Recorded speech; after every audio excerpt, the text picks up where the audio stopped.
حدث من كابتن ميدو. كلام جميل، كلام جميل. يا عاشور مساء الانوار.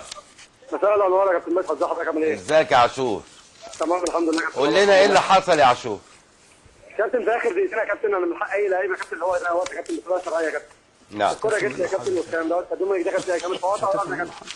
هتلاقي كابتن احمد حسام ميدو جاي من ورا على الوقت على الخط والكلام دوت. يلا يا ابن كذا، يلا يا ابن كذا، السيما بتقوم السماح. يلا ايه؟ يلا مش ايه؟ هتفهم منه حاجه. السيما واحده يا كابتن، الام يا كابتن ما ينفعش اقولها يا كابتن على الهوا يا كابتن. شتمك يعني وانت قاعد على الارض. ولا نايم على الارض يا كابتن، قال لي انت لو كنت بتعمل كده في الزمالك كنت بقيت بني ادم وبقيت راجل والكلام دوت. اتكلم واحده واحده يا ادم عشان صوتك سريع بس. الو. على مهلك عشان نفهم الكلام بس. اتفضل يا عاشور. كابتن وانا على الارض يا كابتن، كابتن احمد حسام ميدو قعد يتم طبعا الفاظ مش كويسه بالام والكلام ده يا كابتن. قال لي انت لو كنت بتلعب راجل كده زي ما بتلعب في مصر، كنت بتلعب في الزمالك كده يا كابتن، كنت بقيت بني ادم دلوقتي. انت مش عارف يلا انت ابن كذا وابن كذا وابن كذا. وشلاليت يا كابتن في الظهر ودومينيك شلاليت في البطن يا كابتن، وانا كل ده اتنام على الارض. لا بس كابتن بيتو ما ضربكش يا عاشور، احنا الصوره قدامنا. لا يا كابتن، لا يا كابتن، ضرب يا كابتن في الظهر يا كابتن ودومينيك في البطن يا كابتن، مش باين خالص يا كابتن، مش سيمتري.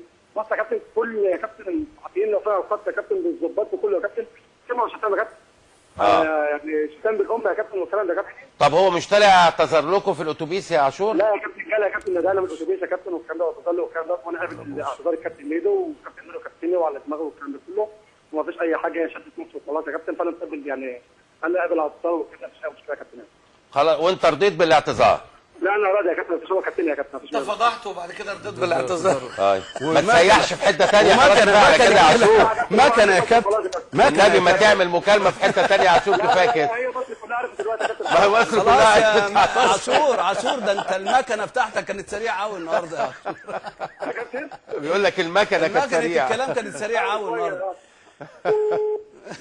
يلا بالتوفيق يا عاشور ومبروك يا حبيبي. فضحه وقال لك انا يعني انا قبلت الاعتذار خلاص ومفيش حاجه. خلاص ما انا قلت مصر كلها